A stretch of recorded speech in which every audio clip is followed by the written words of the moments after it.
Do you remember how to find solutions? You can do this two different ways. You could graph it. How do we do it by hand, though? How do we solve these by hand? We could add the 7, but what do I have to do to this equation? I have to set it equal to 0. Then you have to set the x minus 3 also equal to 0. Not minus 3, but plus 3. All right, so you do that. You add the 7 to both sides. X is equal to 7. That's one solution. Then you minus the 3, because that's the opposite of adding, is subtracting. So x is equal to negative 3. So how would you write this as a solution set? What would you write first? What should go first?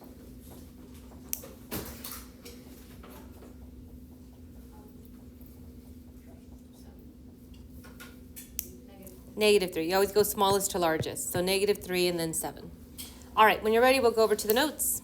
All right, going on to the notes. So in our first box, what we're going to get into is we're going to get into exponential functions. So today will be exponential functions day 1, followed by day 2. Then we'll get into growth and decay, and then we'll get into the application piece of it. All right, so the first part, if you notice here, our exponential functions are going to be ab to the power of x. A cannot be 0. If it cannot be 0, what's the next whole number, positive number that it would be? 1. So anytime it's positive, it would be 1. If it's negative, it would be a negative 1. B has to be always greater than 0. So B has to be 1 or greater. Okay? So the first letter that we have, this is always going to be your initial value. So in this box, I want you to write initial value and the y-intercept. Okay, it's going to be both. It's going to be the initial value. Anytime we ask you for initial value, it's going to be that first number. Y-intercept, it's the first number. When you look at a graph where it crosses the y-axis, that's your initial value. These two things are the same. The B is going to show you your growth or decay. So we're going to write rate of growth or decay. Sometimes they call this the factor, the growth factor or the decay factor. But anytime they ask for that, they're just asking for that letter. Now I want you to look at that letter very carefully. That letter is the one that has the power of x. That's the one that the x is attached to. That's the one taken to the x power. All right, so we're going to have two different graphs. Now the one on the right, before I get into those, this is what your parent function looks like. Okay, your parent function of exponentials will always look like this. Now, from there, we can transform it. We can make it move around like we did the quadratics. You have exponential growth. Now, this can move up. It can move up high. It can shoot up straight up here if we wanted it to and start going up just a little bit faster. But growth, you want to keep in mind that your A or B is always going to be greater than 1. So your B, this is where you get your highlighter. Your B is always greater than 1. All right, and then while you have it out with your highlighter, I want you to go and highlight the number inside the parentheses. The number inside the parentheses. All right, so now that we highlighted that B, that number inside the parentheses, you always want to make sure that if you're picking growth, that that number is greater than 1. Is 4 greater than 1? Yeah, 4 is greater than 1. Check. That has to be growth. 3 over 2. What does 3 over 2 give us as the decimal? Remember, in the calculator, you'll put 3 divided by 2 in the calculator. 3 divided by 2. And then press Control Enter. 3 divided by 2 in the calculator. 3 divided by 2 in the calculator. And then press Control Enter. What would that decimal be? 1.5. Is 1.5 greater than 1? Yeah, by a smidge, but it is, right? Those are growths. Okay, your decay. So, like slope on linear equations, growth is going to increase from left to right. Decay is going to decrease from left to right. You always read your graphs left to right. So on the decrease box, what I want you to do is go ahead and take your highlighter. We're going to highlight B is going to be less than 1, but never negative. Okay? And then same thing, you're going to highlight only what's in the parentheses. That's the number we're focusing on when we're deciding if it's growth or decay. The one in the parentheses, the one with the X. So 2 divided by 5. Can someone give me 2 divided by 5 as a decimal? Robert, I want you to give me 1 divided by 2 as a decimal, or a half. 0.4 on the first one. Is 0.4 less than 1? Good, that's decay. What'd you get for 1/2, Robert? You got 0.5? 0.5, Robert. Is that less than 1? Yeah. Yes, that's less than 1. Okay, that would be decay. All right, so that number's just going to determine. Now, the reason I had y'all do this is in case you come across a fraction, just convert it to a decimal. Always make sure that if you're picking decay, it's less than. If you're picking growth, it's more than, okay? All right. Every graph, regardless if it's the parent or not, will have an asymptote, okay? These are imaginary lines. Now, on these types of graphs, our asymptote's going to be y equals 0. Y equals 0 every time. It's an imaginary line where the graph doesn't cross it. All right? There's no line there. You're never going to see the line, but you're going to see the graph where it's getting really close to it, and it's going to look like it's going to cross it. I mean, but it's just going to stay right above it. It's never going to cross that asymptote. You'll see that, hear that word again when y'all get to Algebra 2 and then to Pre-Cal, okay? All right, this is what we're going to do. First, let's find our initial amount. Our initial amount, this is your y-intercept. Does anyone see the y-intercept on the table? What is it? 0, 1. This is your y-intercept, all right? So your A is going to be 1. Now we're going to decide, is this growth or is it decay? Is it growth or decay? Okay, growth or decay. So what you're going to do is you're going to look at the y column, this column here. And I want you to look at your numbers. Are they getting bigger or smaller as I follow it? Bigger, good. Do you think that's growth or decay? That's going to be growth. Now we have to figure out what that growth is. So I'm going to ask you, how can I get from 1 to 6? What can I do to 1 to get 6? You can add 6. If I add 6, 1 plus 6 will give me 7. What'd you say? Add 5? Okay. If I do 1 plus 5, 1 plus 5, do I get 6? Okay. If I do 6 plus 5, do I get 36? Okay. Then you go back to the... Okay, times 6? All right, let's see. 1 times 6, is that 6? 6 times 6, is that 6? 6 times 6, is that 216? Just check it on your calculator. Just a matter of checking, guys. Just a matter of literally just putting in your calculator. 36 times 6, does that give us? It does? All right, and if you want to check that last one, 216 times 6, does that give us 1,296? Yes. Now, if it's growth, should my number be greater than 1 or less than 1? Greater. Was that number greater than 1? Yes. So your growth factor is going to be 6. It's going to be what you did to get to that next number, right? It's how it's changing. It's like your slope. All right, your exponent. Your exponent on your equations will never change. Your exponent, when you write the equation, will always be an x. Okay, so don't get those wrong. It will always be an x. So what we're going to do here is we're going to write our equation in this format.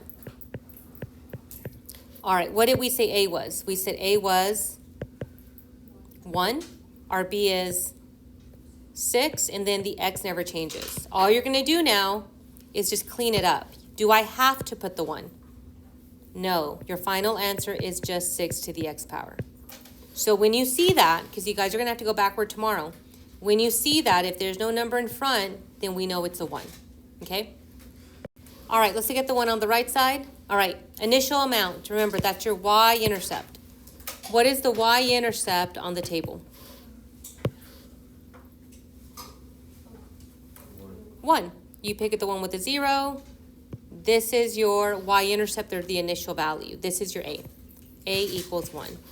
For B, B is going to be your growth or decay. All right, are the numbers increasing or are they decreasing? I'm starting at 4 and I'm ending up at a 4th. Decreasing. So that's going to be growth or decay? Decay. All right, start at the top. What do I do to 4 to get the 2? I can minus the 2. Can I minus the 2 and get 1? Divide by 2? All right, let's try dividing by 2. If I divide by 2, do I get 2? 2 divided by 2, do I get 1? Good. 1 divided by 2, do you get a half? You do.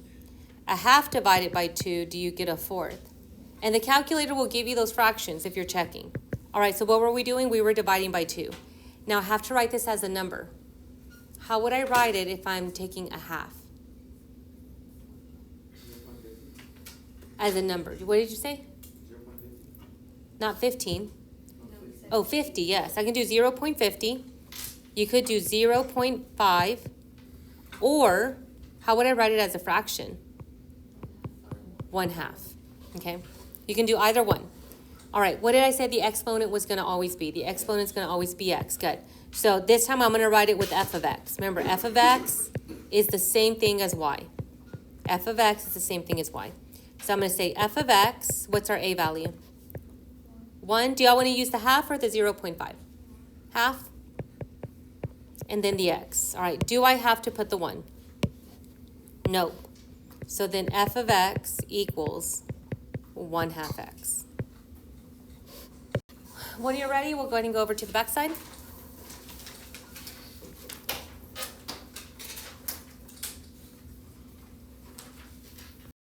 All right, going over to the back side, same thing.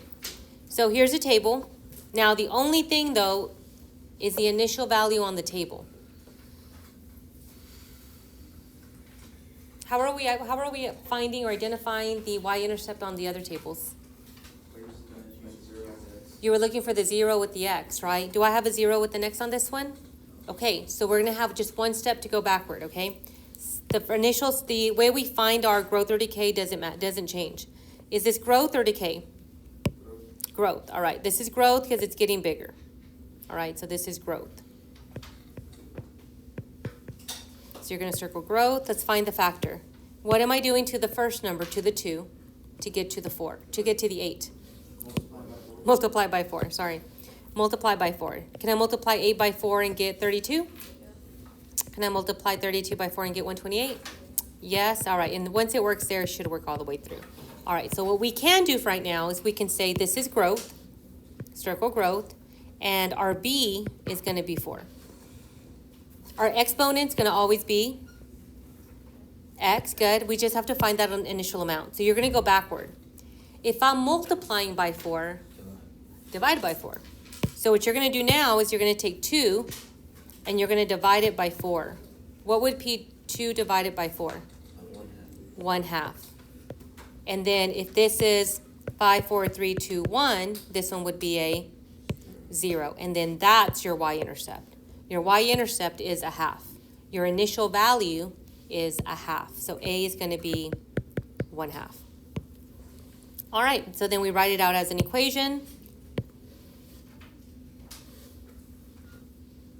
I'm going to write y equals ab to the x power. Now we're going to fill everything in. Y equals, what's our a? 1/2. What's our b? 4. Put that in parentheses and then take it to the x power. That's your final answer. All right, and I'm just writing this out so y'all see what the equation is. Okay. All right, we're going to do the same thing on the right side, okay? Same thing on these next 3. So I want you to look at these next 3. Let's see how much you can fill out, okay? So let me give you a few minutes. Let's see how much we can fill out. All right, so we're all trying. Look at your examples. Look at your definitions. Remember, once you think you found what you did to the first number to get to the second one, make sure it works for the next number.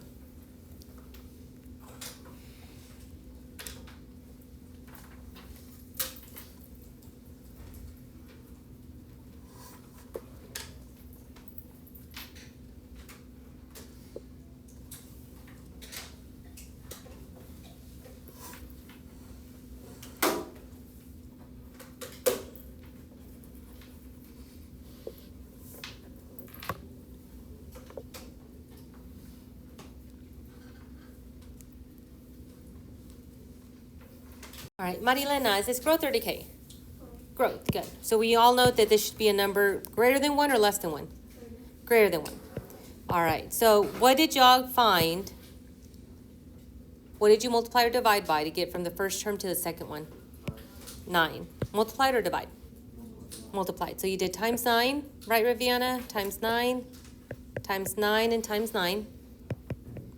So this is your growth. All right, what's the exponent? Every time it's going to be x, good. And then all we need is the initial value. Who figured out the initial value? What did you do, Israel? How did you get the 1? You got to do 9, and if we're multiplying by 9, the opposite is dividing by 9. 9 divided by 9 is 1, and that's how we're getting this number. All right, so our initial value is 1, so A is going to be equal 1. All right, from here, what did y'all get for the equation? Y equals 9 times 9 to the x power, right? If you plugged it all in like this, that's great. Just know that they're going to write it like this. This would be your final answer. All right. All right, let's try the next one. Next one's identical, okay? Did I give you the initial amount on this one? I did. What is it? -1. A equals -1. Now, all this means is that your graph, instead of shooting straight up the way it did on the parent function like this, that negative, like the way it did on the quadratics, it's going to shoot it down going this way. Okay? Now, do you think my numbers are getting bigger or smaller if I'm going from -1 down to -27? Getting smaller, this should be a decay. So our number is going to be greater than 1 or less than 1? Less than 1. All right. What am I doing?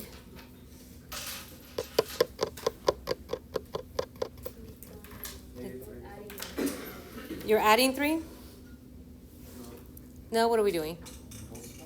Multiplying by?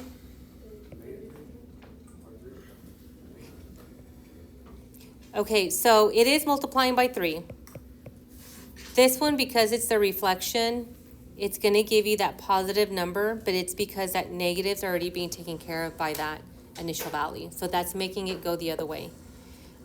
So because of that decay and growth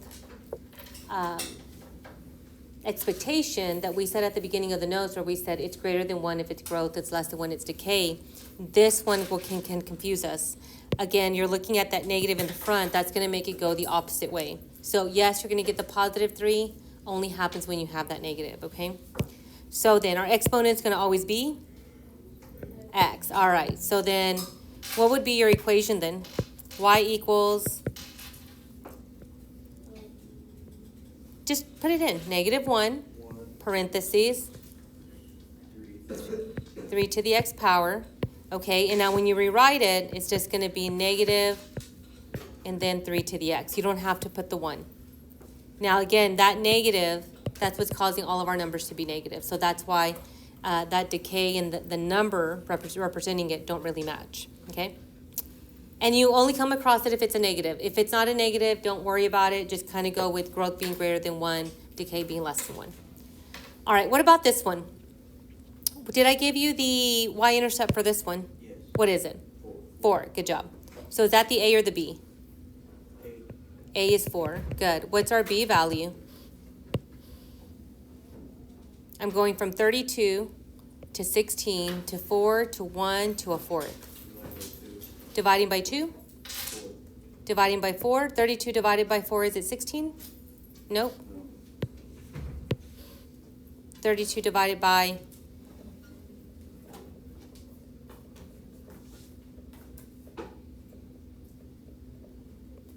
2, right, would give us 16?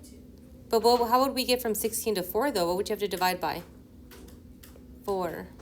What would you have to divide 4 by to get 1? 4. I think this is an error. This is probably supposed to be what? 38. What is 16 times 4? That's supposed to be 64. All right. So our B is going to be what if we divide it by 4? 1/4. Good. So which one do you think our answer is? So if we had to write it out ourselves, right? Y equals ax plus b, ab to the x. Y'all think it's C? Got the A there. We got the B here. Should be that one. I apologize for that. See if anyone else caught that mistake. So what I need you to do now is go ahead and open up your Chromebook and get started on the assignment. Make sure that you get the assignment done in class. You should have enough time to get that assignment completed. And then once you're completed, if you were not here for the test, you want to make sure you get with me and let me know what day you plan on coming in to take it. And that way we can go ahead and get that taken care of, okay?